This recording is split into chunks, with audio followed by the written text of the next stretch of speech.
Have you ever heard of the meaning of the number 888 and its spiritual importance? For many, it is an angelic number, a portal to luck and prosperity. The certain thing is that for all religions, this number has links with spirituality and with the divine that is in each of us. And it is said that if you write the number 888 on a sheet of paper and put it under your pillow, you can transform your life. By doing so, in fact, you will be able to attract prosperity, serenity, and inner peace. But how are things really? Make yourself comfortable and stay until the end of the video, because at the end of this Zen story you will find an answer to this fascinating mystery. And also, you will learn about the power of the number 888 and how to use it to attract what you want into your life. But before continuing, if you haven't already done so, subscribe to the channel and turn on notifications. This way, you will be notified when we publish new content for your spiritual growth. The sun sank lazily on the horizon, painting the sky with fiery shades that danced on the rocks like tongues of fire. The elderly and wise monk, Kato, is about to reveal something unique to his disciples. Around the crackling fire, Kaido's disciples anxiously awaited the words of the Buddhist monk. They knew that, once again, their mentor would amaze them with extraordinary revelations. Kaido, with his calm and persuasive voice, began to narrate an ancient story, one of those capable of opening the mind and leaving a profound mark in the hearts of each of them. In the mists of time began the monk. A mystical number emerged from the depths of the universe, 888. Since then, its energy permeates creation, bringing abundance, prosperity, and balance. Like a rushing river that fuels life, this number brings with it the promise of a bright future, a future full of joy and fulfillment. The monk bent down, picking up a small sheet of snow-white paper. With precise and delicate gestures, he traced the number 888 in golden ink. His calligraphy, as fluid as a mountain waterfall pouring down the valley, seemed to leave a mark in the minds of the disciples. This symbol, he explained in a soft voice, contains an ancestral force capable of attracting positivity into your life like a magnet attracts iron. Think of this number as a talisman that brings good luck, a bridge that connects heaven and earth, a portal that will lead you to a world of wonders. The disciples listened in silence, enraptured by the Master's words. Their eyes shone with curiosity and hope, like stars lighting up in the night sky. 888 is more than just a number, Kato continued, his voice vibrant with wisdom. It is a key that opens the door to the unlimited potential of the universe. And consequently, if we know how to interpret certain messages well, to the unlimited potential that lies within each of us. Like a magical portal leading to a world of wonders, this number will allow you to access an infinite reserve of energy and wisdom, an inexhaustible source of inspiration and inner strength. One of the younger disciples, eager to know more, asked, "Master Kato, how can this number open the doors of prosperity and inner peace for us?"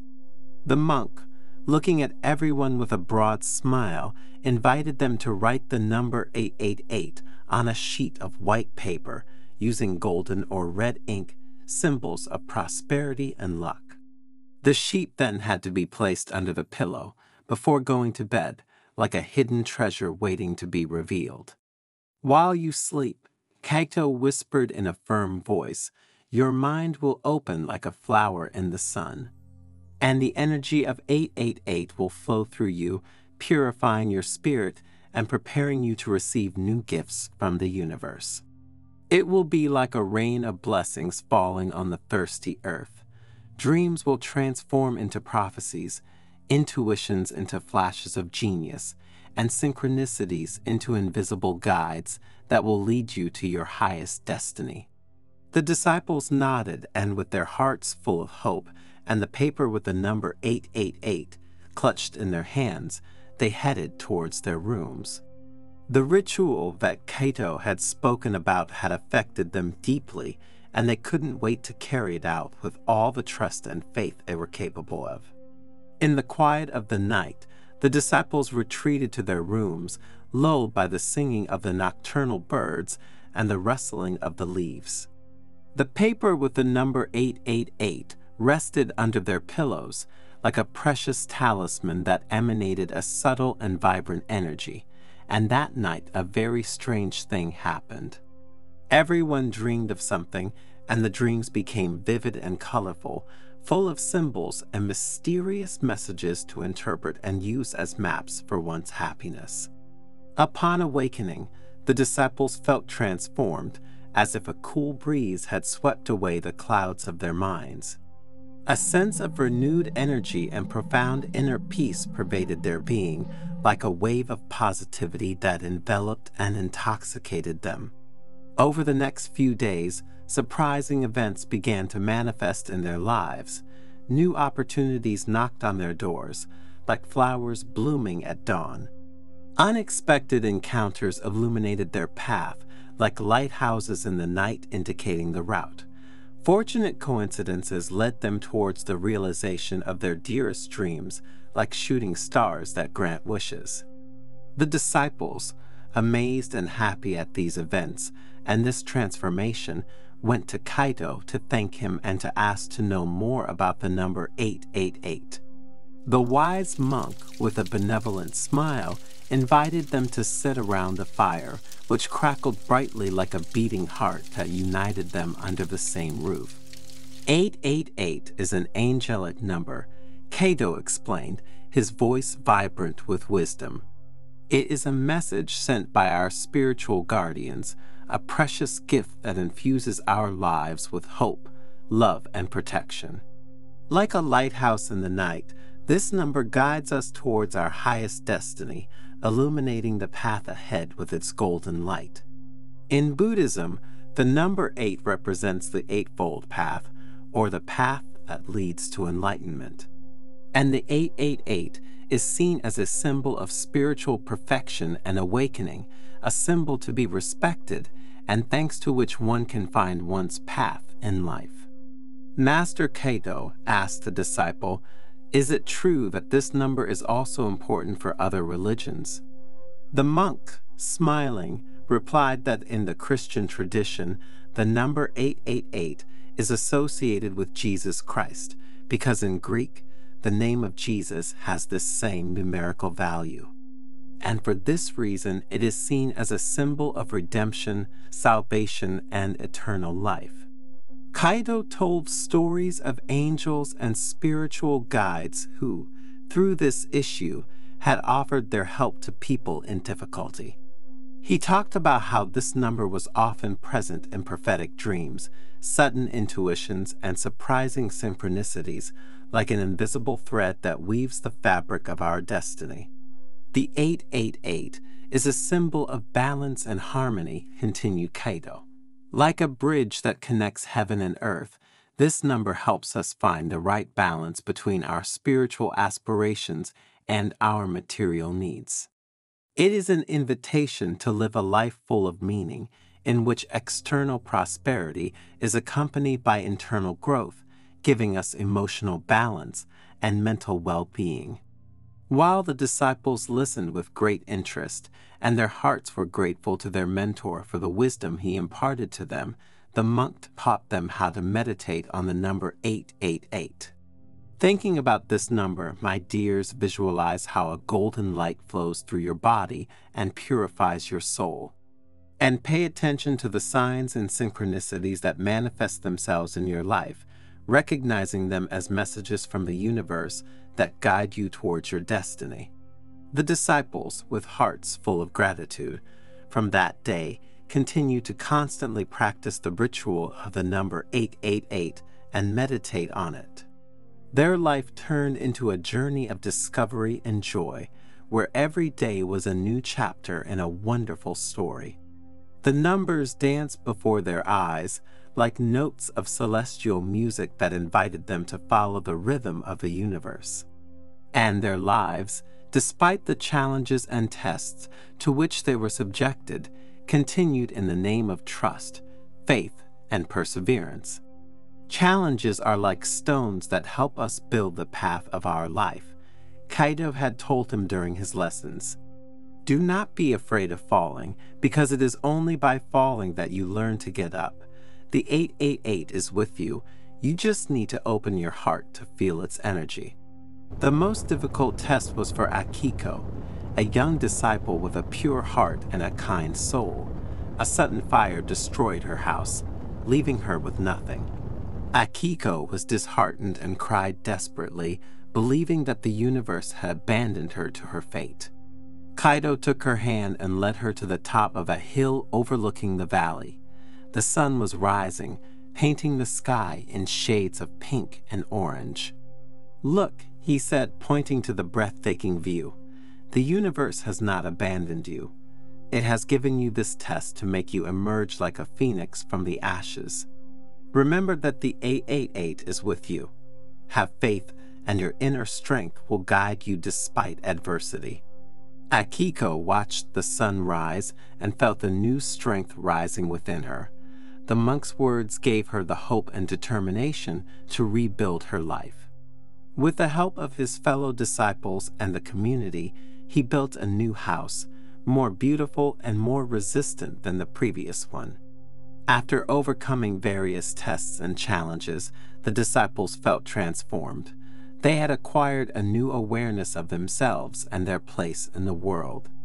One day, Kaito gathered them together again and asked them, "What have you learned from all this?" The disciples, moved and aware, recounted their experiences. They had learned that true wealth is not in material things, but in inner strength, love, and compassion. And that the number 888 is not a magical lucky charm, but a symbol of their unlimited potential.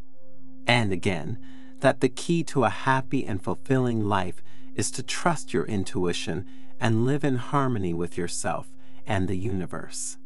Master Kaito looked at them with pride and greeted them with these words, "Now you are ready to spread your light in the world. Use your wisdom to help others and to create a better world." Have you ever heard of the Buddhist custom of putting salt in your shoes? And do you know what exactly this ancient practice, which has its origins in the wisdom of Buddhists and Oriental medicine, is for? Salt is known for its countless uses, not only in cooking. You've probably already tried several thanks to suggestions from elders. In the kitchen, it is a formidable ally, and according to the most recent research, it is not the worst culprit in raising blood pressure. And its uses do not end here. Salt is in fact a precious ingredient even in domestic cleaning, because it helps to clean and cleanse. Furthermore, in the form of a saline solution, it is a powerful disinfectant for wounds and skin abrasions. Not to mention its uses as an exfoliating scrub, anti-dandruff remedy, bath salt, and we could go on forever. But few people know that for Buddhists, putting salt in their shoes has a very important meaning on both a spiritual and medical level. And we will see it in the Zen story that you will hear shortly, where you will discover 5 reasons why you should also try to put it in your shoes. So stay until the end, because what we will reveal to you in the last minutes of the video will strike you deeply, leaving you speechless. In the heart of a valley surrounded by the mystical aura of the Japanese mountains stood an ancient Buddhist monastery, guardian of age-old wisdom and a place of refuge for those seeking inner peace.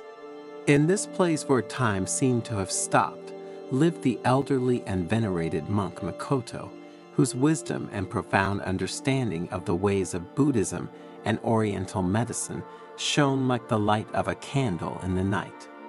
One morning, as the golden rays of the sun filtered through the branches of the trees, Makoto gathered his disciples in the monastery cloister for one of the usual lessons. And with a serene expression, he invited them to sit in a circle around him and began to speak in a warm and reassuring voice.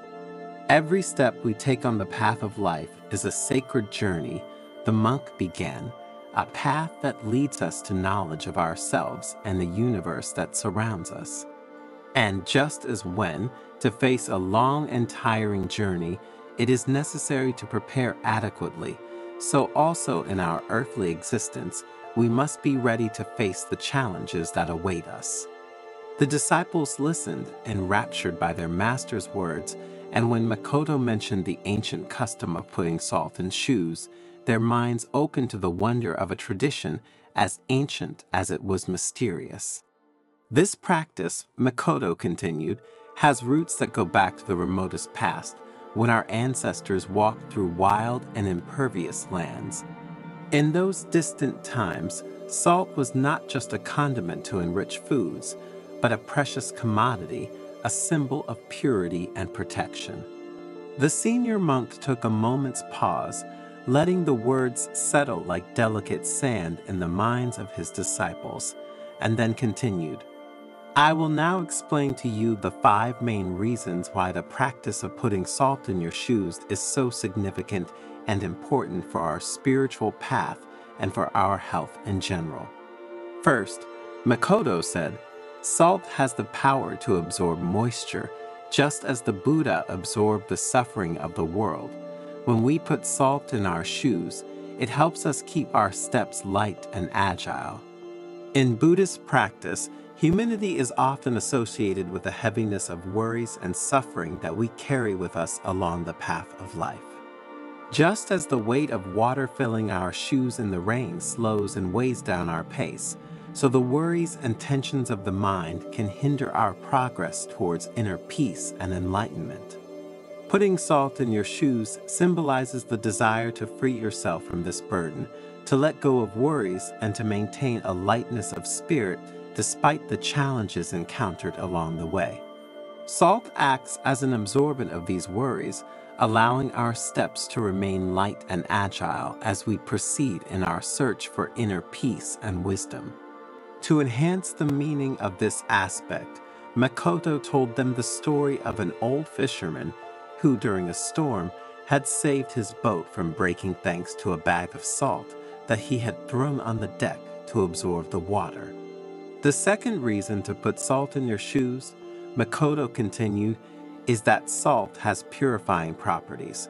By assimilating impurities, salt purifies our path, freeing it from harmful influences and spiritual obstacles. Putting salt in our shoes, therefore, is a way to protect our mind and spirit from the deceptions and temptations of the outside world. To better explain this idea, the monk shared with his disciples the story of a traveler who, during his journey, had encountered a river infested with evil spirits. Thanks to the salt in his shoes, he was able to cross the river unscathed, protecting his mind and spirit from negative influences. The third reason, Makoto continued, is that salt helps us maintain balance. Just as the mountains that surround us are symbols of stability and strength, putting salt in our shoes also helps us to root ourselves in the earth and to remain steadfast in the face of the storms of life.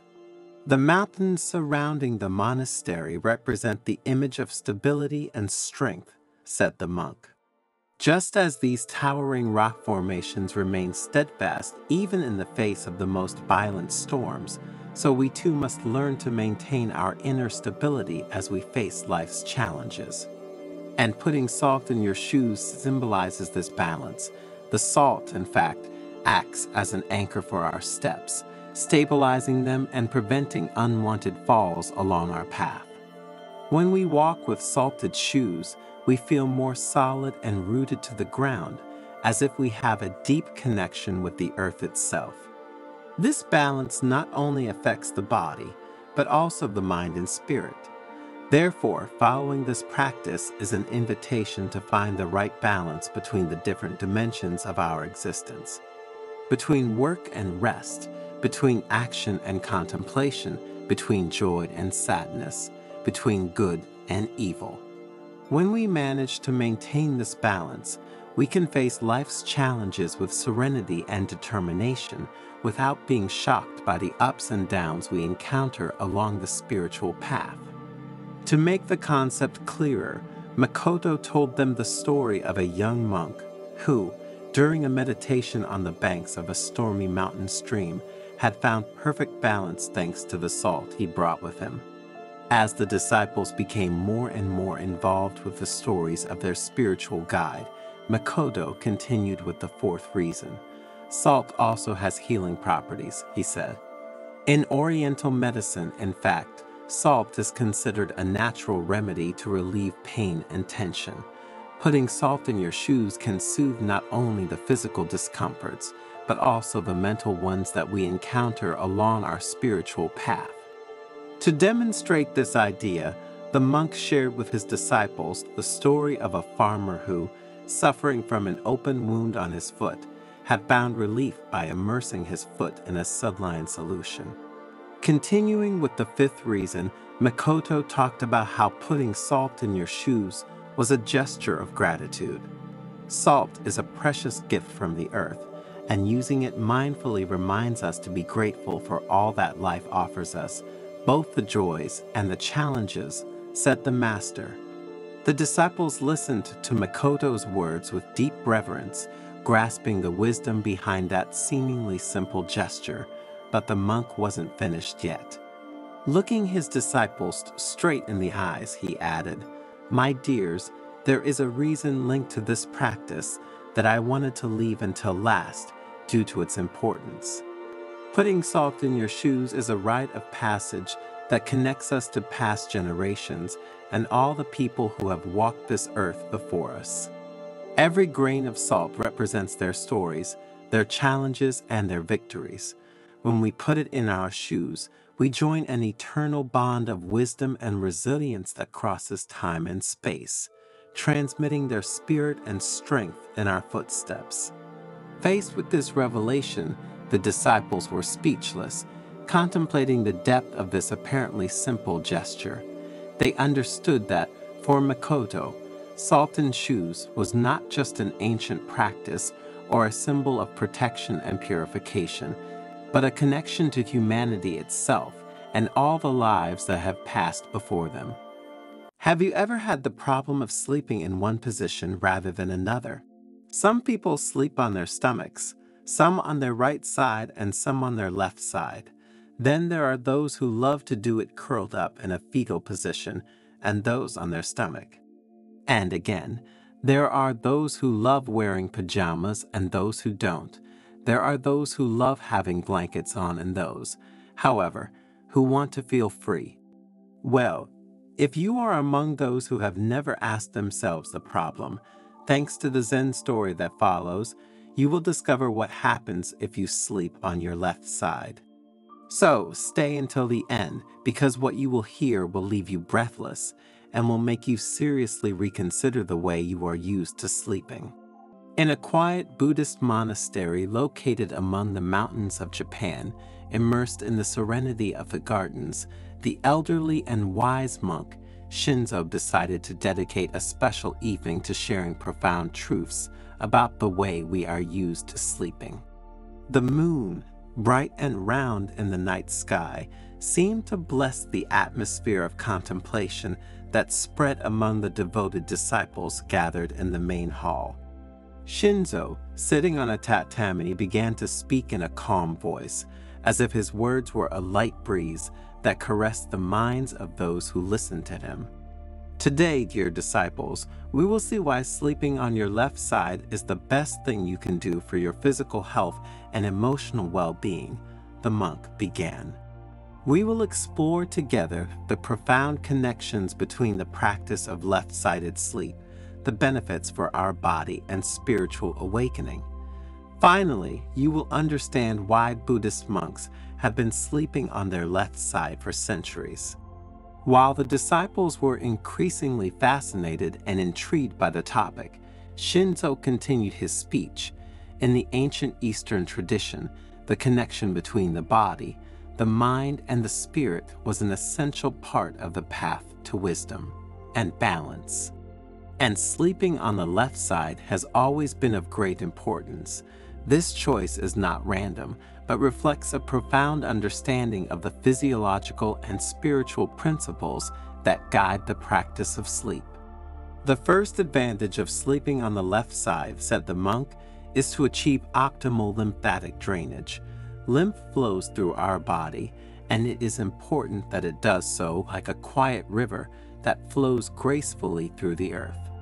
You should know that the left side of our body is the guardian of this vital flow because it carries with it a load of proteins, glucose, and other substances. Sleeping on this side is like offering a clear path to the river, allowing our body to rid itself of toxins, a bit like a river carries the dry leaves of drifting trees. With a benevolent look, Shinzo turned to his disciples, masterfully narrating the second gift. The stomach and the pancreas are a bit like the deities of our internal temple, said Shinzo. When we lie on our left side, we create a sacred space for the dance of these two organs, which cause gastric juices to move with the grace of dancers in a theatrical performance. You see, sleeping like this isn't just a physical act, it's an invitation to an internal celebration, a silent celebration of enzymes preparing our body for a new day. The monk, happy to see the disciples so interested in his words, continued talking about the third gift deriving from sleeping on the left side, purification, a true nocturnal ritual. Resting on your left side, he said, facilitates the flow of digestive waste, like a stream flowing through fertile soil. The intestine becomes the garden where nutrients are deposited, and in the morning, our body prepares for an elimination ceremony, a daily rebirth. Under the soft light that filled the room, Shinzo elaborated on another benefit of sleeping on the left side, talking about the love of the heart. Our heart is the ruler of our body, he said with a smile. By sleeping on the left side, we offer the heart a perfect backdrop for its work. The aorta, its messenger, starts in a majestic arch towards the left side, like a traveler crossing a bridge, making the journey easier and the blood flow more harmonious. The monk stood up slightly as if dancing along with his tales and continued with the fifth gift. And now, let's talk about the spleen, the devoted handmaiden. This hidden organ, guardian of our life force, finds peace when we lie on our left side. Bodily fluids become messengers of this peace, making their way to the spleen like pilgrims arriving at a secret sanctuary, nourishing and invigorating. And how have you slept until today? Write it in the comments and let's discuss the topic. In the meantime, if you're enjoying the video, leave a like and share it. You will help us produce new content every day for your spiritual growth.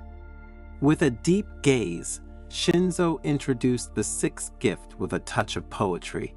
Like nature following the course of the river, sleeping on the left side is an act of connection with gravity, the silent master who guides our journey night.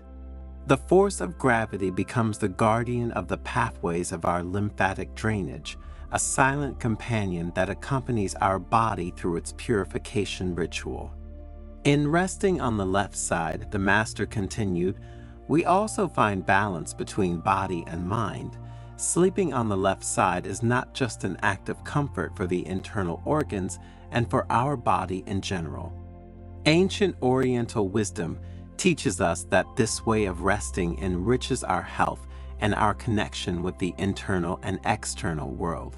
It is a true hymn to life, which reveals itself in the dreams and quiet of the left side. Sleeping in this way, then, is not just a rest for the body, but an opportunity for inner awakening and spiritual awakening. While the world lies in deep sleep, we, as practitioners of left-sided conscious sleep, we immerse ourselves in the depths of being. It is a sacred moment in which the mind frees itself from the chains of everyday thought, opening subtle doors to universal awareness. Shinzo, still smiling at his disciples, explained the concept of the balance between yin and yang in sleep. The left side, in its more yin nature, envelops us like an embrace of the night. The quiet that arises from this practice is a gift, an offering to our inner essence. Through concrete examples, Shinzo told of nights in which the monks, immersed in the practice of conscious sleep on the left side, felt the energy flow like a calm river crossing their being. The vital energies, in harmony with nature, dance while the body rests, creating a harmony that resonates in the entire monastery. The benefits of this practice, therefore, go far beyond the physical aspect, involving the spiritual one. Delving deeper into the analysis of the physical benefits, Shinzo told of elderly monks who, by embracing this practice, had experienced greater flexibility and strength in their meditation practice. Sleeping on the left side thus becomes a perfect complement to the search for enlightenment, preparing the ground for the mind and body. The monk, between one story and another, underlined the importance of bringing this awareness into everyday life, making it a healthy habit to never give up. It is not only in the quiet of the monastery that we can cultivate this practice, he underlined. Let us bring it with us into our homes, honoring our body as a temple in which the sacredness of the night resides. Shinzo, focusing on the sounds of the cicadas and the river that could be heard around the monastery, added, "Nature itself teaches us the importance of aligning our sleep with the flow of the world. The left side, like a leaf cradled by the wind, connects us to this eternal dance." As his disciples listened with great interest, Shinzo shared other important benefits of sleeping on the left side. Sleeping on this side, he said, facilitates breathing, creating a harmonious synergy between the flow of air and the beating of the heart. When you lie on your left side, your trachea and esophagus take on a more natural and straight position relative to your spine. This alignment facilitates the passage of air through the trachea and towards the lungs, facilitating freer breathing. Additionally, the diaphragm, the main muscle involved in breathing, is located under the lungs. Sleeping on your left side allows your diaphragm to move more freely, promoting deep, smooth breathing. And the location of the heart on the left side of the chest is another key element. Sleeping on this side, in fact, reduces pressure on the heart and allows better blood circulation. Sleeping on your left side can help prevent acid reflux as well. With this position, the stomach sits lower than the esophagus, reducing the risk of gastric juices backing up into the esophagus. And then, added Shinzo, sleeping like this offers natural support to the spine, maintaining optimal alignment for a tension-free awakening. Have you ever noticed, asked the monk, that the spine has a natural S-shaped curvature? When lying on your left side, this position better reflects the natural anatomical curvature of your spine, minimizing stress on your discs and joints. Remember, said the monk, that sleeping on your left side is not only a way to make your body rest better, but becomes a path to awareness and spiritual growth. Just as Buddhist monks, being aware of the interconnection between body and mind, have always adopted the left side as the privileged position for sleep, you too should get used to doing so. This way, both your body and your mind will feel better. Have you ever noticed that you have specific lines on the palms of your hands? Lines that intertwine, branch out, and intersect like mysterious paths on an ancient map. And have you ever wondered whether or not they have any meaning? You should know that the lines on your palms are not just simple random marks.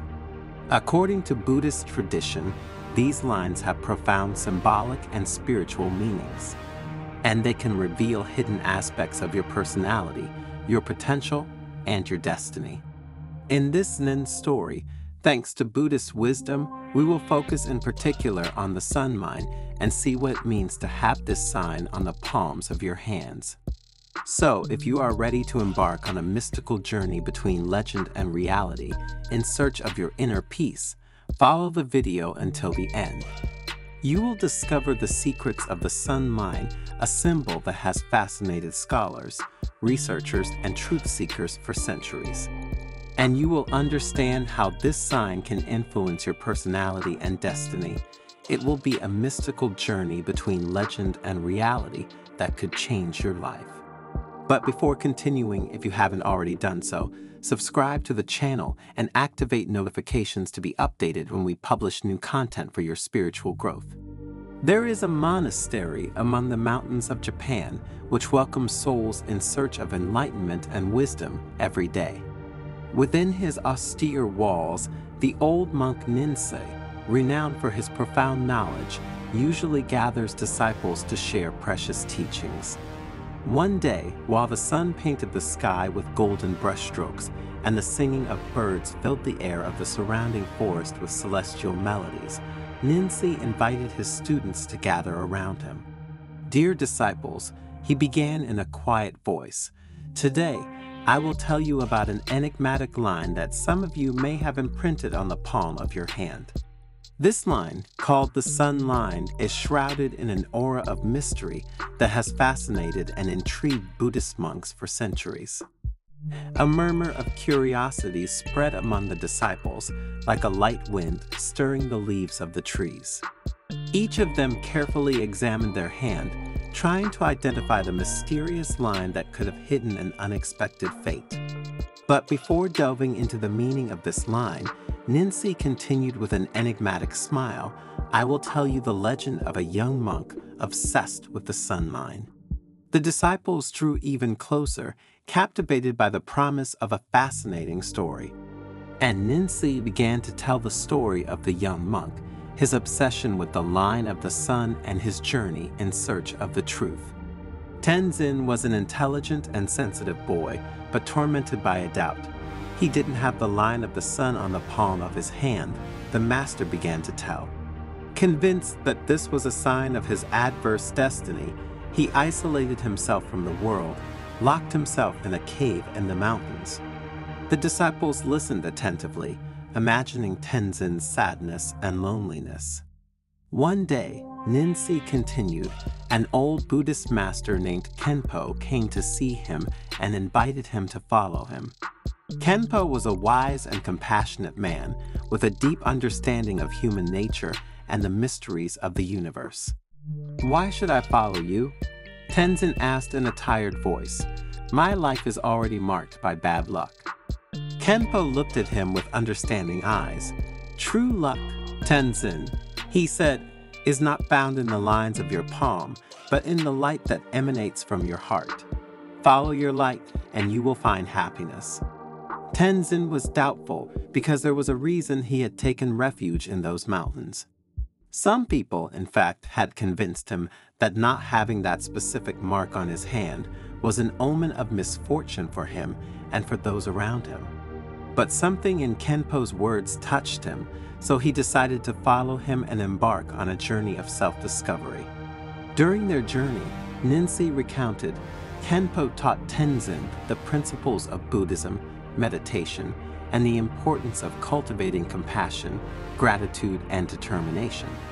Tenzin began to see the world with new eyes, to understand that true wealth does not lie in material things, but in the inner light that each of us possesses. A disciple, curious, asked, "And the line of the sun, Master Ninsei? What meaning does it have in Tenzin's story?" Ninsei smiled. The sun line, he explained, represents the inner light that each of us possesses. Tenzin, initially obsessed by the absence of this line, learned to cultivate his inner light and not depend on external signs to find happiness. And his story teaches us that true luck is not a question of destiny, but of a positive attitude and a life lived in harmony with the values that inspire us. The disciples thought long and hard about Ninsei's words and Tenzin's story. The legend of the sun line had lit a spark in their hearts and a glimmer of hope. The desire grew in them to explore their own inner light and to live a more authentic and meaningful life where there was room for mental well-being. Over the next few days, Ninsi led his disciples in a series of meditations and teachings centered on the sun line. The sun line is often associated with a person's inner light, representing their potential, their creativity, and their ability to shine in the world, Ninsi said. According to those who deal with palmistry, a well-defined and marked line can indicate an individual with great potential to be realized, while, on the contrary, a weak or absent line can suggest a still unexpressed potential or a need to cultivate one's inner light. While the disciples were more and more attracted by the words of their mentor, Ninsi went on to talk about two other aspects traditionally linked to this sign on the hands. The sun line is linked to success in various areas of life, such as career, finance, and personal relationships, he added.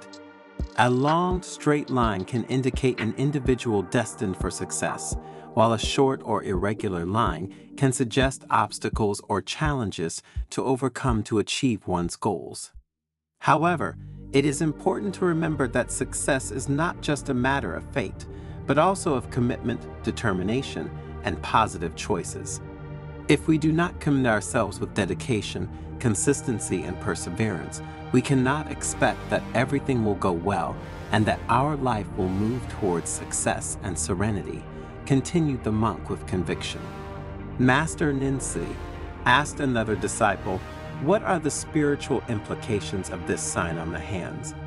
According to the wisdom of older monks, and according to the studies of some palmistry experts, the sun line is associated with spirituality, intuition, and connection with the divine. A deep, curved line can indicate an individual with strong spiritual sensitivity and deep intuition. And the presence of particular signs along the line, such as crosses or stars, can be interpreted as a sign of a special connection with the spiritual world. Then, after having remained silent for a while to ensure that everyone paid attention to these concepts, he invited them to reflect on the position of the line on their palm. This line, my dears, is present on the palm of your hands, and do you think it can suggest some traits of your personality and potential? Once again, a soft murmur arose in the room where they were gathered. Each of them meditated on the master's words. However, the sun line is not an immutable destiny, Ninsi continued, but rather an invitation to discover our natural talents and inclinations. It is a symbol that reminds us that each of us possesses a unique and special inner light, ready to shine if fueled with passion and dedication. The disciples enthusiastically engaged in the practices proposed by Ninsi, starting to pay more attention to their thoughts.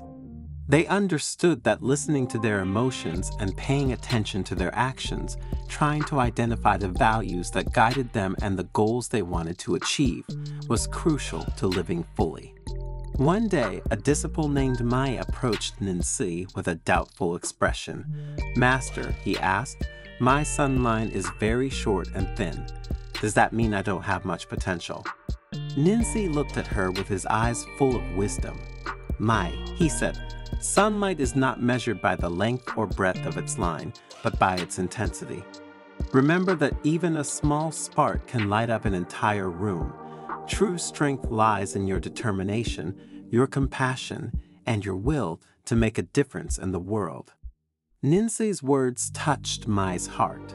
The young woman realized that true wealth did not lie in external characteristics, but in the inner light that she could cultivate and share with others.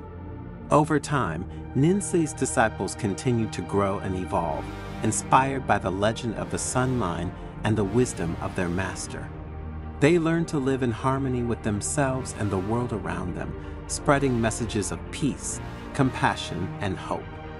The story of the line of the sun spread far beyond the monastery walls, reaching the hearts of people of every culture and religion. But what does this story teach us?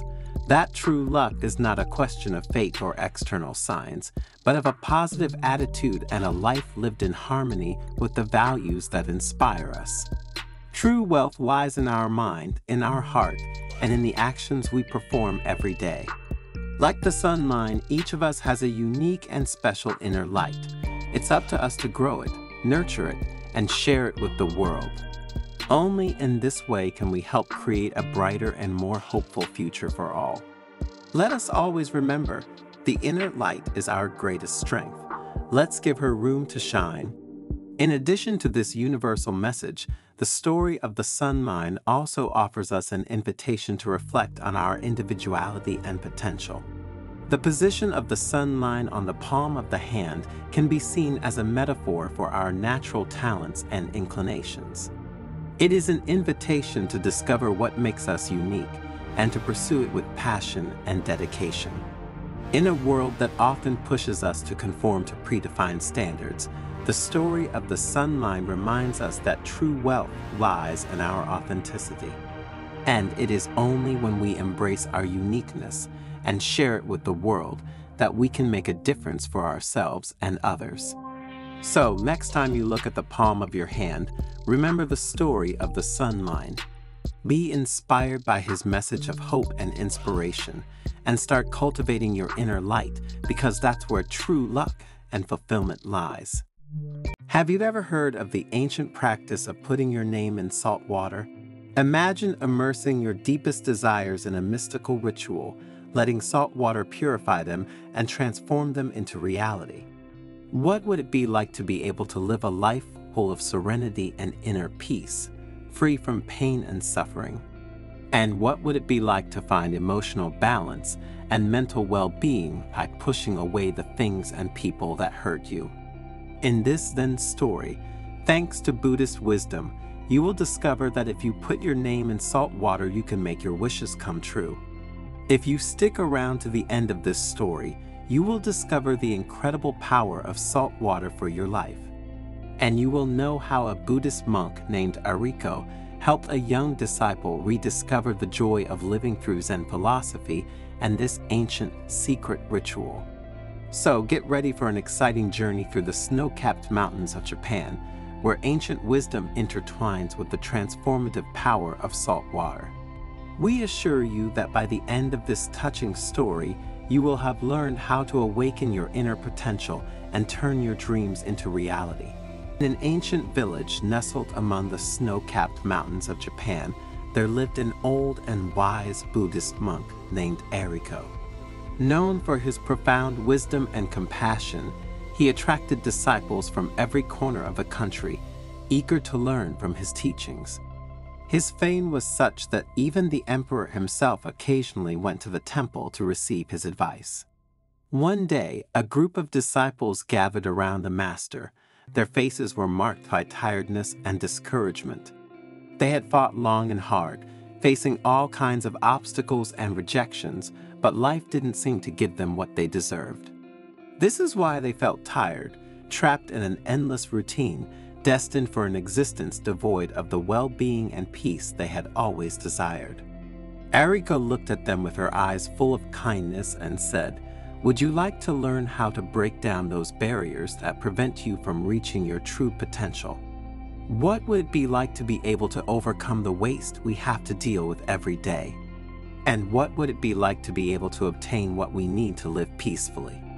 The disciples, faced with these questions, nodded, recognizing in Ariko's words the reflection of their own difficulties. "You are not alone," continued the elderly monk. "Many of us have faced these challenges. But there's one thing I want you to know. Every obstacle, every rejection is just part of the path to something bigger and more extraordinary. Today, I'm here to share with you something special, something that can change the course of your life in a way you don't even imagine." Ariko paused, letting her words sink into their hearts, and the disciples smiled, convinced that they would soon find out. What I'm going to tell you about is a powerful force, a philosophy of life that will not only help you achieve your goals, but will also allow you to discover a deeper sense of purpose and fulfillment. It's not just a technique, Ariko clarified. It's a way of thinking, of acting, of being. It is a tool that can unleash your maximum potential and take you beyond what you ever thought possible. Are you ready to take the first step towards a fuller, more exciting and rewarding life? The disciples, intrigued and full of hope, nodded enthusiastically. "Then let us join together on this journey to personal transformation," Ariko exclaimed. "A journey where every challenge becomes an opportunity and every dream becomes an achievable reality. It's time to unleash your inner greatness in all its splendor."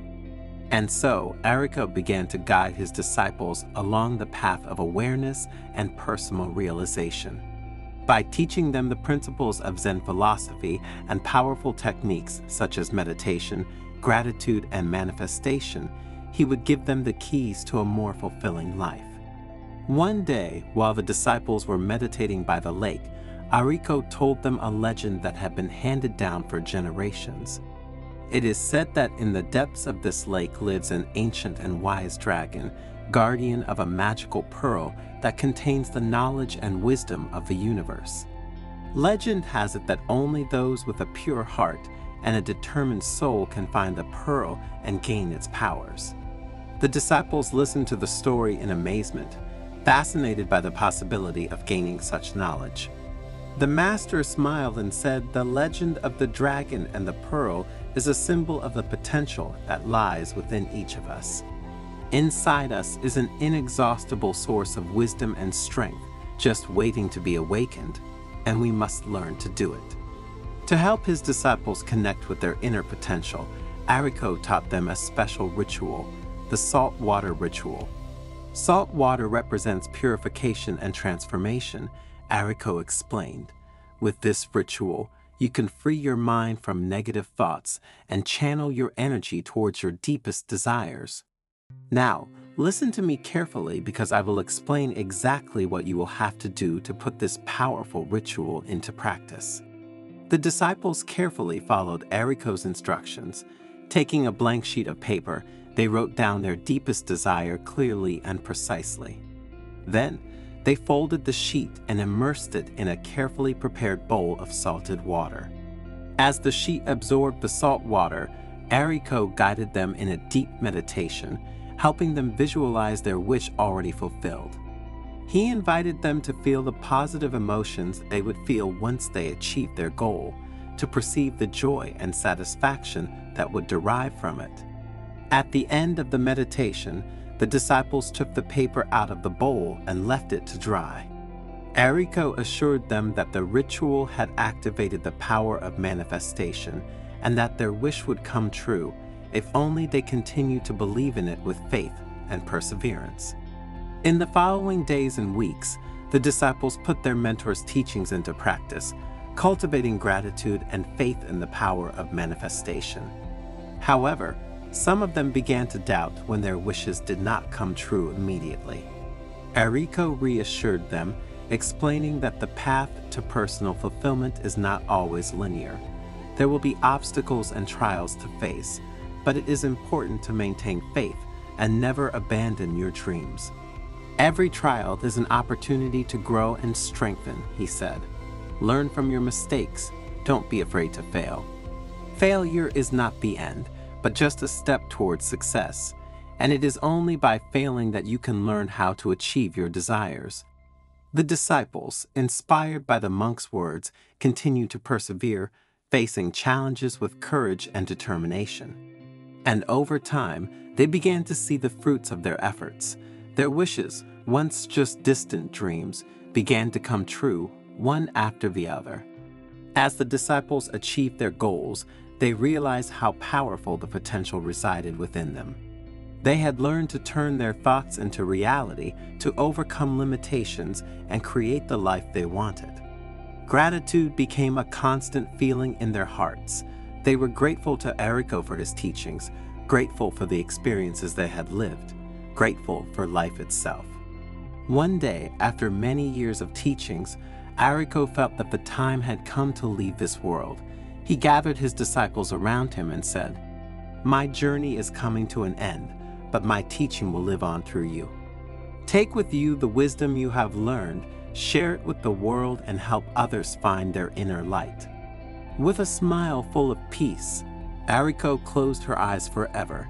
His disciples, moved and saddened, promised to honor his memory by continuing to spread his message of hope, compassion, and personal fulfillment. But what does the story of the monk Errico and salt water teach us? That all of us, to live a full and satisfying life, must learn to awaken the potential that resides in each of us. This story is a message of hope that reminds us that we can create the life we desire if only we have the courage to believe and persevere. Like Errico's disciples, we can learn to transform our thoughts into reality to overcome limitations and realize our greatest dreams. All through gratitude, faith in the power of manifestation, commitment, and perseverance. Have you ever heard of the ancient practice of washing your feet with vinegar? And have you ever heard of its enormous benefits on both a physical and mental level? And again, did you know that behind a simple daily act like this lies a profound spiritual meaning? The Zen story you will hear shortly will be a journey of discovery and reflection, where we will explore not only the physical benefits, but also the profound spiritual meanings of this ancient ritual. Get ready to immerse yourself in a story full of wisdom and stay until the end, because you will discover what also happens on a spiritual level if you take foot baths with hot water and vinegar. In a quiet monastery located among the green hills of Japan, the elderly Buddhist monk Kada sat among his disciples, surrounded by the silence and serenity that enveloped the sacred place. Golden sunset light filtered through the windows of the main hall, barely illuminating Kava's serene face as she prepared to share profound wisdom with her followers. The time had come to talk about the ancient practice of washing the feet with vinegar, a ritual that combined personal care with the deepest spiritual teachings. Kada began his story by introducing the ancient and mysterious origins of the ritual of washing the feet with vinegar. This practice, he said in a calm but firm voice, has been passed down through generations of Buddhist monks. It combines respect for the physical body with the search for spiritual purification, and today we will see how a simple daily gesture can help both the body and the spirit. While the disciples, remaining silent, prepared to listen to the wise words of the monk, Kada told stories handed down in the monastery of ancient masters who used vinegar as a tool for healing and purification, both for the body and for the spirit.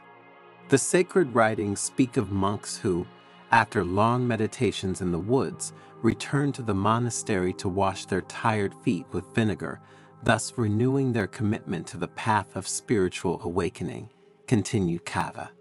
You must know, he added, that in ancient monastic communities there were real ritual ceremonies that accompanied the washing of the feet with vinegar. And this is the demonstration of the enormous respect and sacredness attributed to this gesture of purification that we try to pass on over the years. As the disciples' interest and curiosity grew more and more, Kada began to talk about the physical benefits of washing with vinegar. Vinegar is known for its antimicrobial and antifungal properties, Kada explained fervently. These help prevent and fight skin infections such as nail mycosis. This was very important in the past, when monks worked outdoors and could incur infections of various kinds. And it is very important in our times, in which many of you spend many hours with shoes on or frequent places, such as public swimming pools or gyms, where you come into contact with fungi of various types. With concrete examples, Kava illustrated how washing your feet with vinegar could improve skin health, reduce unpleasant odor, and even relieve muscle pain and fatigue. Immersing your feet in a solution of water and vinegar is like giving them a regenerating and invigorating treatment, he added with a pleased smile, underlining how ancient healers suggested this ritual to safeguard health. On a physical level, washing your feet with vinegar brings numerous benefits, especially for blood circulation and muscle relaxation. Imagine tired feet after a long day of work or walking. Immersion in a solution of water and vinegar not only soothes fatigue, but also promotes blood flow through the blood vessels of the feet. This improves tissue oxygenation, helping to reduce swelling and relieving any pain or discomfort. Furthermore, the heat of the water combined with the relaxing properties of the vinegar helps the muscles of the feet to relax, dissolving the tensions accumulated during the day. This muscle relaxation not only brings immediate relief, but can also promote better posture and greater balance in the long term, as the muscles in the feet are essential for supporting the full weight of the body throughout our days. Kata also explored the exfoliating effect of vinegar on the skin of the feet, removing dead cells and leaving them soft and smooth. This deep cleansing process contributed to the overall health of the feet. You will probably smile to hear a monk talk about the exfoliating power of this practice, said the elderly and wise monk, smiling amused. But the truth is that even these aspects, apparently frivolous, play a role in our physical and emotional well-being. Faced with this joke, they all let out a group laugh, appreciating the sympathy with which the master approached them in explaining the importance of this ancient practice. Kata looked at his disciples amused. Then, in a calm voice, he moved on to talk about the symbolic and more purely spiritual aspects of this ancient Buddhist ritual. In washing our feet with vinegar, we find a profound symbol of our inner search and aspiration for spiritual purity, he continued. Imagine our tired and dusty feet after a long journey through life. Every step we take leaves an imprint, a sign of our experiences, our struggles, and our joys. Yet, despite the weight of the journey, we continue to advance with determination and hope. In this simple act of washing the dirt off our feet, we see reflected the desire to purify our mind and heart from the impurities of the world. You must think of vinegar as the transforming force that acts on us, as a regenerating liquid that flows over our feet, bringing with it a new vitality. Just as vinegar slowly dissolves accumulated dirt and sweeps away dead skin from our feet, so we seek to loosen the chains of selfishness, hatred, and fear that imprison us. Through this ritual, we come closer to the awareness of our limits and our fragilities, paving the way for a greater understanding of ourselves and others. The washing of feet with vinegar is not only a gesture of purification, but an act of humility and compassion. Every time we bend down to wash the feet of another, we recognize the sacredness of the service and the importance to take care of each other. This gesture reminds us that we are all part of a single human community, linked by invisible bonds of love and mutual respect. For this reason, the monks used to wash each other's feet. And it is the same reason why, in some forms of meditation, we suggest that people who come to visit us dedicate themselves to this practice on others. We can wash the feet of a child, a parent, a loved one. It will be a way to take care of ourselves and that person we care about, moving our hearts and minds towards inner peace and emotional balance. According to the ancient Buddhist monks, my dear disciples, washing the feet with vinegar is a path towards inner renewal, a journey that commits us to overcoming our fears and embracing our humanity with courage and kindness. Proceeding with his teachings, Kata also emphasized the importance of practicing foot washing with vinegar with full awareness and presence of mind.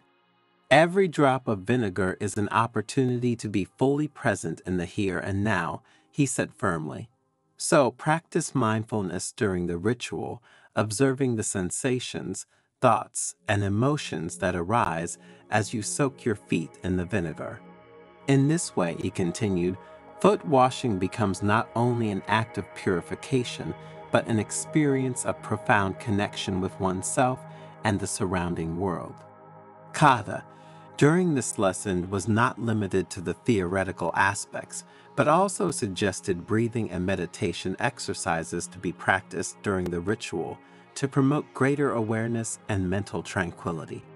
Remember that through regular practice, added the monk with a smile, in addition to the tangible benefits for the body, such as cleansing, relaxation, and improved circulation, the very act of washing your feet represents a symbolic act of humility, purification, and rebirth. Feet are our connection to the earth, our point of contact with the outside world. Cleaning and caring for them is a way to honor our relationship with nature and with ourselves. And vinegar, with its ability to dissolve impurities and renew the spirit, becomes a precious companion on this journey of personal and spiritual growth. I therefore invite you to carry out this ancient ritual with awareness and gratitude, always remembering its deepest meaning. Have you ever wanted to help someone even though they didn't explicitly ask you to? And how did it go?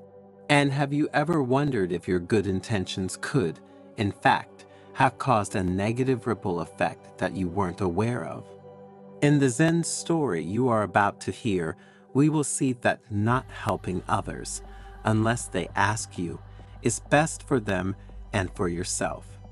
So stay until the end, because what you discover thanks to Buddhist wisdom could change the way you see the world of human relationships. In essence, you will see how helping those who do not want to be helped can have negative repercussions on your life and theirs, and you will discover how your karma will be affected. But before continuing, if you haven't already, subscribe to the channel, turn on notifications, and share the video. These small gestures will help us produce new content every day for your spiritual growth. In a quiet Buddhist monastery, surrounded by lush gardens and ancient trees, the old and sagacious monk Norio gathered his disciples to talk about a topic very close to everyone's hearts. His curiosity was palpable and his eyes were fixed on Norio. They all wanted to understand more about the reasons why, when they had helped someone, things had not gone as they would have liked. Life is like a great river, and each of us is a small boat navigating this tumultuous course. Norio began in a calm voice. Often we tend to jump into that current, trying to steer other people's boats without waiting to be asked. To make the metaphor he had just used understand, Norio shared a story passed down through the centuries. He spoke of a young monk eager to help a companion in difficulty without being asked. The monk's intervention, although well-intentioned, caused a succession of unexpected events, creating an intricate labyrinth of challenges, even dramatic, for both. You should know, Norio continued, that suffering is a necessary lesson in our spiritual growth. Each individual, like a jewel, is shaped by the pressures of life and the challenges they face. But when we intervene without being called, we rob them of the opportunity to learn, grow, and train. To further clarify his lesson, Norio spoke of two friends, Shoin and Masu, who had shared joys and sorrows since their school days. One day, Shoin heard about the financial problems Masu had found himself in and decided to secretly help him by paying off some debts that his friend couldn't pay. His intentions, said the master, were naturally good. However, Shoin's gesture had unexpected and disastrous consequences.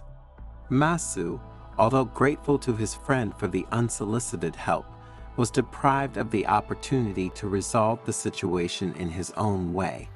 Additionally, he noted that Shoin had discovered some details about his personal life that he would have preferred to keep confidential. On the one hand, this led Masu to feel an emotional detachment from his friend. On the other hand, Shoin began to feel a growing strain on the friendship. He felt that his act of kindness had not produced the relief he had hoped for, but had instead generated a sense of shame and a change in the dynamic of the friendship itself. In short, unsolicited help had created discord and confusion, demonstrating how, in life, even good deeds can have unexpected consequences. What we often don't understand is that each individual is at the mercy of their own karma, Norio explained, and every action we take, good or bad, comes back to us like an echo. When we help without being asked to do so, we upset the delicate balance of another person's karma and paradoxically harm our own as well. The old monk told other stories, such as that of a young man who, eager to solve the problems of a dear friend without her having asked him, found himself involved in a series of endless difficulties and misadventures. If you enter a labyrinth that is not yours but someone else's without being asked, Norio continued, you could set off a chain reaction of events, creating an intricate web of karmic connections. And your gesture of friendship, no matter how absurd it may seem, could end up doing more harm to the friend in question and to yourself. Imagine wanting to cure someone without asking them if they are willing to give up the things that made them sick. Norio said, suffering is often caused by past actions, and our intervention could alter the natural course of learning that the individual should ultimately experience. Norio then went on to talk about Buddha's teachings, highlighting how even he himself had resisted the temptation to intervene without request. Buddha, the monk explained, had understood the sacredness of the individual learning process and how the karma of each being must be respected. Suffering is a very severe but precious teacher, Norio continued, using other everyday examples to better illustrate the concept. He spoke of the many moments when, seeing a friend or family member in difficulty, empathy pushed him to offer help, and how instead, Buddha taught the wisdom of waiting for the person themselves to ask for help. Suffering is almost always the result of past actions, and karma is the supreme law that governs the universe, Norio said. When we intervene unsolicited, we enter a karmic vortex that can drag us into other people's problems, with unpredictable consequences for both of us. Remember, suffering is like a teacher who guides us along the path of spiritual growth, said Norio. To interfere with this process is to deprive others of the wisdom that only suffering itself can teach. Norio told other stories about daily life at the monastery, showing how the monks applied these teachings in daily practice. Dozens of monks I have trained, he added, became wiser and more self-confident men precisely because I avoided intervening directly in their problems. By resisting the temptation to intervene to solve certain problems, I allowed them to face their own challenges and learn the lessons that karma had in store for them. Every action we take is like throwing a stone into a pond, Norio said, using a metaphor to clarify the concept. The ripples spread and return to us. When we help without asking, we not only influence the karma of others, but we create ripples that can impact our own lives. In conclusion, what do we understand from this story, and how can you help us? The moral we can draw from this story is a reminder of the wisdom of discerning when to reach out and when to wait. Karma, like an unbroken river, carries our actions with it, and the way we offer our help can alter the very structure of destiny. Before reaching out to help someone, we must reflect on what they really need, Norio admonished.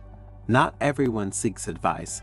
Sometimes they just need a listening ear and an understanding heart.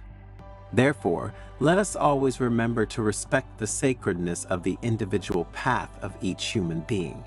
Help should never be an impulsive act, but rather a conscious gesture, respectful of free will, and the path of personal and spiritual growth of others and ourselves. Life is an intricate web of lessons and opportunities for growth. When we offer our help without being called, we can deprive others of the precious opportunity to learn about themselves. Wisdom lies in recognizing that sometimes the best lesson is the one learned through one's own effort and experience. Therefore, let our help be a beacon of light, offered when requested with awareness and respect, rather than a chain of unexpected events. Have you ever thought that itching could have a spiritual meaning? And have you ever wondered if it could be more than just a physical annoyance? What if we told you that itching can hide a deep spiritual meaning that no one has ever told you? A message that your body, mind, and spirit are trying to communicate to you. A secret message that you would do well to listen to so that you can live at peace with yourself and with the world around you. Sounds amazing, right? But in the heart of Japan, in an ancient monastery, a wise monk named Tetsuo has dedicated his life to studying mysteries like this. And in this fascinating Zen story, we will take you on a journey to discover ancient wisdom and a new perspective on itching. You will discover how itching can be a sign of imbalance, an invitation to healing, an opportunity for spiritual growth. And if you stay until the end of the video, you will understand how to discover when itching is a simple physical annoyance and when, on the contrary, it is a spiritual messenger. But before continuing, subscribe to the channel and activate notifications to be informed when we publish new content for your spiritual growth. The morning sun filtered through the leaves of the maples of the Zen monastery of Komi-ji, illuminating the wrinkled but serene face of the venerable monk Tetsuo. His disciples, sitting in a semicircle around him, eagerly awaited his words.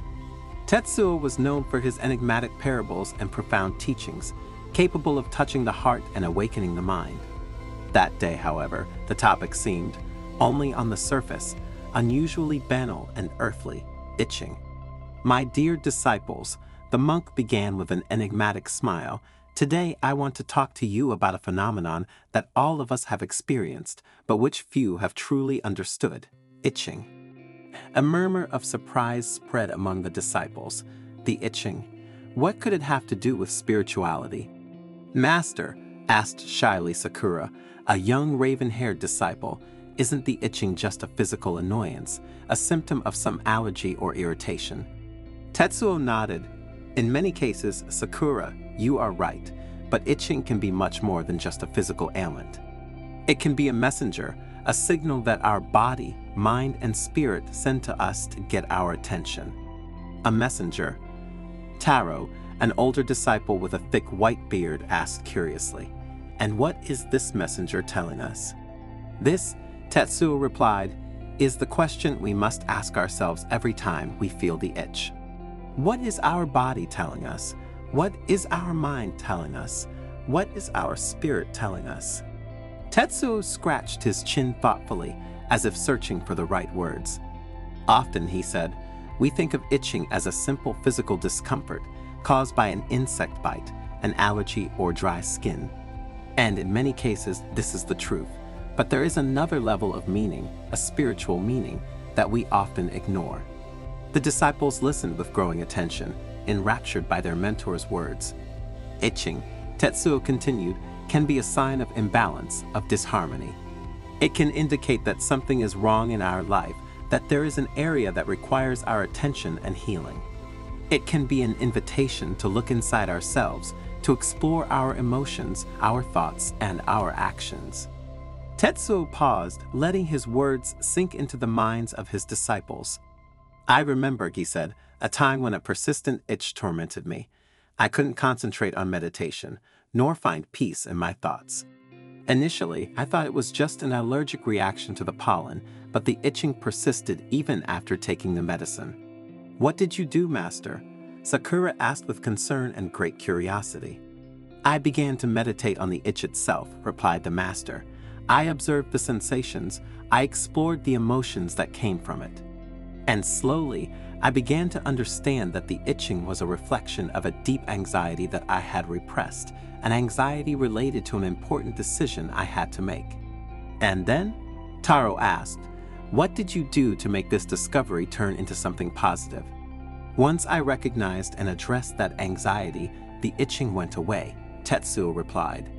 I realized that my body was sending me a signal, an invitation to take care of my mind and spirit.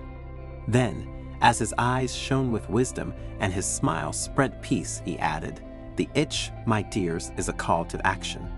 It is an invitation to take care of ourselves, physically, mentally, and spiritually. It is an invitation to find balance, harmony, and inner peace. The disciples were fascinated. Tetsuo's words had opened their eyes to a new way of seeing itching, a way that went far beyond simple physical discomfort. Thanks to the master's explanations, they realized that throughout their lives, they had often felt itching without a specific physical reason. But Master, Sakura asked, how can we distinguish between a physical itch and a spiritual one? It's not always easy, Sakura, the monk replied, but there are some clues we can look for. A spiritual itch tends to be persistent, unresponsive to physical treatments, and accompanied by other sensations or emotions, such as anxiety, frustration, or restlessness. Tetsuo continued, furthermore, a spiritual itch can manifest itself in specific areas of the body, each of which has a symbolic meaning. For example, an itchy hand can indicate a desire to take action to change something in our life. An itchy foot can suggest a need for grounding, for stability, to find a place in the world where we can feel like ourselves.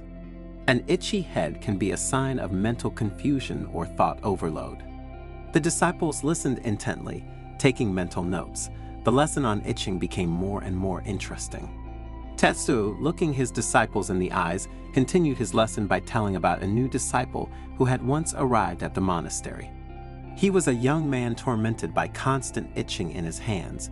He had consulted numerous doctors, but none had been able to find a cause or cure. Desperate, Hiroshi had decided to seek help in the monastery, hoping to find relief in Tetsuo's wisdom. The monk welcomed Hiroshi warmly and invited him to share his story. And the young man told of his hectic life, his stressful job, and his constant dissatisfaction. He had always looked for happiness externally, accumulating material goods and chasing ephemeral successes, but nothing seemed to quench his internal itch. Tetsuo listened carefully, nodding every now and then. When Hiroshi finished speaking, the monk said to him, "Hiroshi, your itchy hands are not just a physical ailment. It is a sign that your soul is restless, that there is an unexpressed desire burning inside you.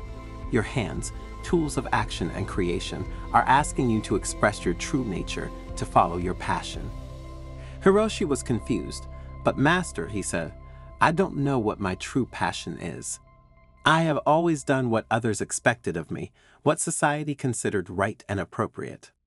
Tetsuo nodded and replied, your true passion, Hiroshi, is like a seed buried deep in the earth. It needs to be nurtured, cared for, and brought to light. Start exploring your interests, experimenting with new activities, following your curiosity. And above all, don't be afraid to make mistakes, to try and try again. Only in this way will you be able to discover what truly makes your soul vibrate. Hiroshi, inspired by Tetsuo's words, began to dedicate time every day to self-discovery.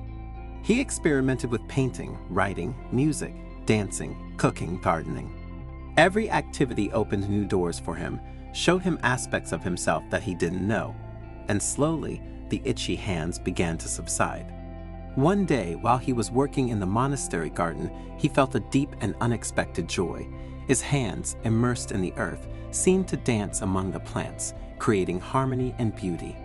In that moment, Hiroshi understood that his true passion was nature, taking care of the earth and its creatures.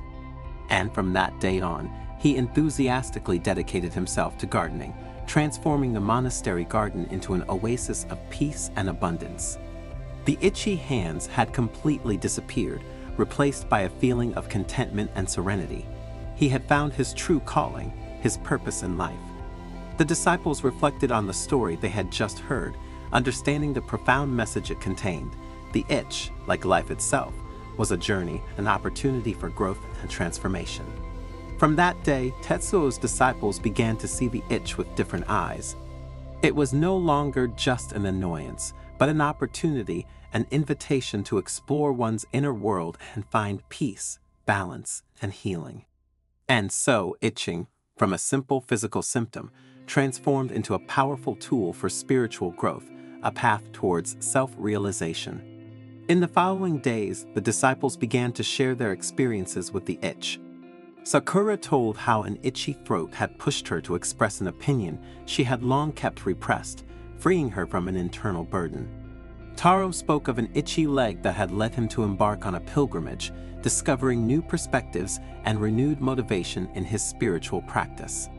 Every itch, every signal from the body, became an opportunity to deepen self-knowledge, to face one's fears and insecurities, to free oneself from old patterns and embrace change.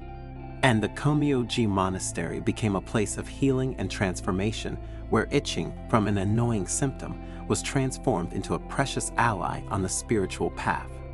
And Tetsuo, the wise monk, continued to guide his disciples with love and compassion, teaching them to listen to body language and find inner peace. Have you ever heard of the ritual of putting a glass of water under the bed before sleeping? If you often feel tired and depressed, if you have found yourself struggling with anxiety and a lack of inner peace, you should know that this ritual can help you change things. But what are its secrets? How can a simple glass of water change our mood and bring us towards greater mental balance? You will understand this thanks to the Zen story you will hear shortly. So stay until the end, because we will explain exactly the procedure to follow. By doing so, this ancient practice will allow you to find serenity and bring order to the frenzy of life. In the quiet cloister of an ancient Buddhist temple, nestled between the mountains and forests of a remote Japanese region, Master Ryo gathered his devoted disciples around him. His face, marked by the wrinkles of time, exuded wisdom and compassion. With a calm wave of his hand, he invited everyone to sit in a circle, while the twilight dyed the sky in shades of orange and pink. Today, I will tell you about an ancient practice passed down by generations of wise monks and healers. Master Ryo began in a calm but incisive voice, capturing the attention of the people present. It is the ritual of the glass of water under the bed, a simple gesture but full of profound meanings on a spiritual level, a practice used for centuries to promote inner peace and tranquility during sleep. His disciples looked at him with eyes full of interest, eager to learn the secrets of this mysterious practice and try it on themselves. The history of this ancient practice dates back to distant times. Master Ryo continued, as the candles illuminated his face. It is said that in the remote lands of Ki province, there lived a young samurai named Haruki. Although he was gifted with great courage and skill in the arts of war, his heart was tormented by doubts and fears, like a rough sea in a storm. On a dark night, Haruki went to his village's Zen master, a wise man respected by all, seeking answers to his inner torment. The monk continued. "Master," Haruki said with a trembling voice, "how can I find the peace I long for in my heart?" The Zen master handed him a glass of water and said, "Take this glass and place it under your bed before you sleep. Tomorrow morning, when you wake up, look at it carefully and come to me." Haruki followed his master's advice, and the following morning went to him with trembling curiosity. "What did you see, Haruki?" asked the master. "The glass was full of water," replied the young samurai. "And now, pour the water into this cup," ordered the master. Haruki obeyed, and as the water flowed, the master asked, "What do you see now?" "The glass is empty," Haruki replied, amazed. The master smiled sagely and said, "Just like water in the glass, your mind can be agitated by thoughts and worries. But just as water can be poured and the cup can be cleaned, so your mind can be purified by inner stillness." The disciples listened in rapture to the master's words, captured by the depth of his teaching. This ancient ritual, explained Master Ryo, has been passed down by generations of sages who recognized its effectiveness in bringing balance and serenity to the mind and spirit. It is said that a glass of water under the bed can absorb negative energies while we sleep, added the master, while his disciples' gazes lit up with curiosity. In the morning, if the water has bubbles or is cloudy, it means that it has worked its magic, absorbing the dark energies that surround us. The disciples nodded with understanding, fascinated by the hidden power of this age-old practice. But it's not just a question of negative energies. The master continued, raising a finger as if to underline an important point. The ritual of the glass of water under the bed is a powerful tool for cultivating inner peace and combating anxiety and depression. When we observe the water in the glass before sleeping, explained the master, we focus on its calm and clarity, letting our mind free from the worries and tensions of the day. And with every breath we take, we imagine the water absorbing all our anxieties and fears, leaving us in a state of stillness and tranquility. Therefore, as you may have understood, we are talking about a path of meditation. The disciples nodded gratefully, internalizing the master's words and meditating on the transformative power of the ritual of the glass of water under the bed.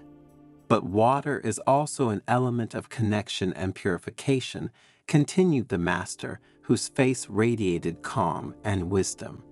Through this ritual, we get closer to the very nature of the universe, reconnecting with its primordial energies and rediscovering our true essence.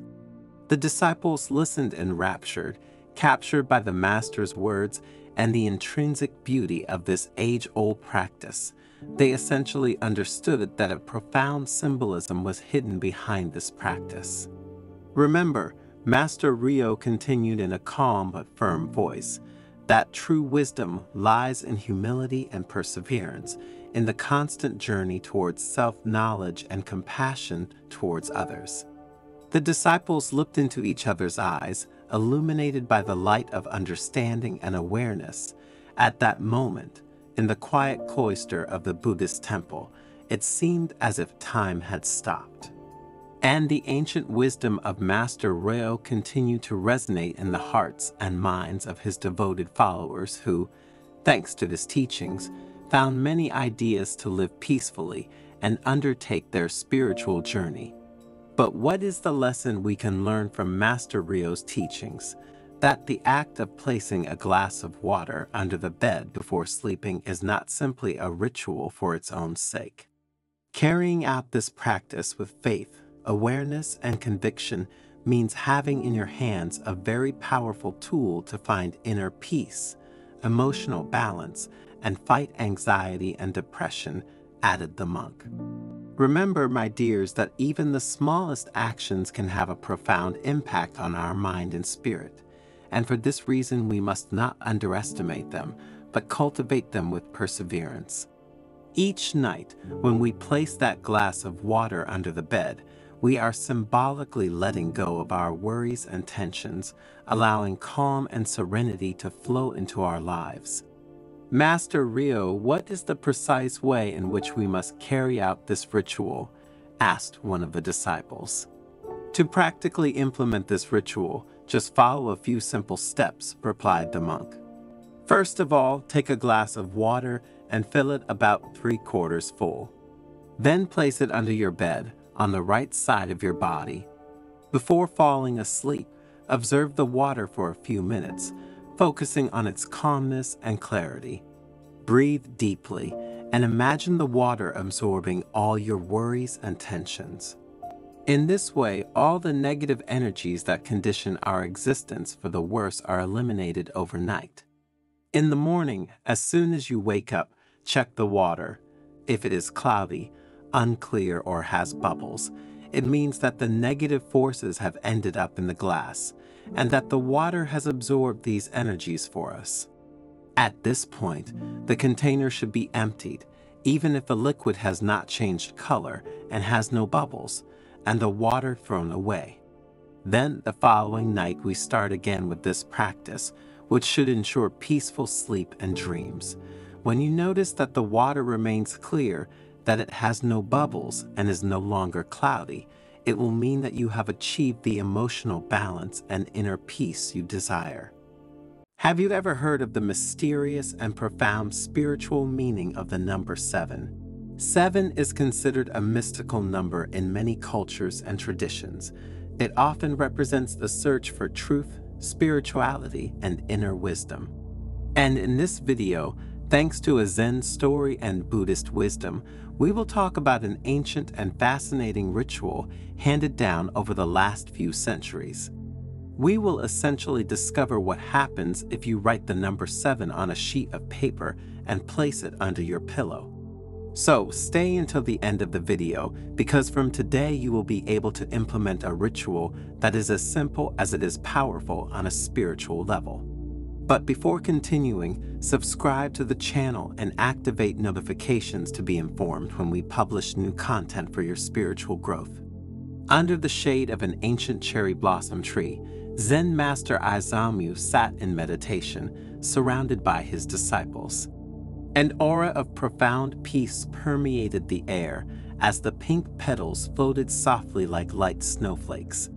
Today, Aizamu began in a quiet voice, "I will reveal to you a simple yet powerful ritual that can help you on your spiritual path. A ritual that has deep roots in Buddhist wisdom and which can bring significant benefits to your life." The disciples, intrigued, approached, their gaze attentively on the master. Aizamu continued, "Take a sheet of paper and write the number 7 on it in black or red ink. The shape of the number is not important. What matters is the intention you put into doing it. Then, fold the paper and place it under your pillow before sleeping." A murmur of amazement ran through the group. "Why this ritual, master?" asked Takeshi, one of the younger disciples. Aizamu smiled sagely. "The number 7, he explained, is a powerful symbol in Buddhist tradition and that of other religions. It represents completeness, the union of the physical and the spiritual, harmony and balance. Writing the number 7 on a piece of paper and placing it under your pillow is a way to connect with this positive energy and channel it into your life. It is a profoundly symbolic gesture with very profound spiritual and psychological repercussions." "But how does it work?" asked Akiko, another disciple. The master nodded and began to delve deeper into the topic so that it would be clearer for everyone.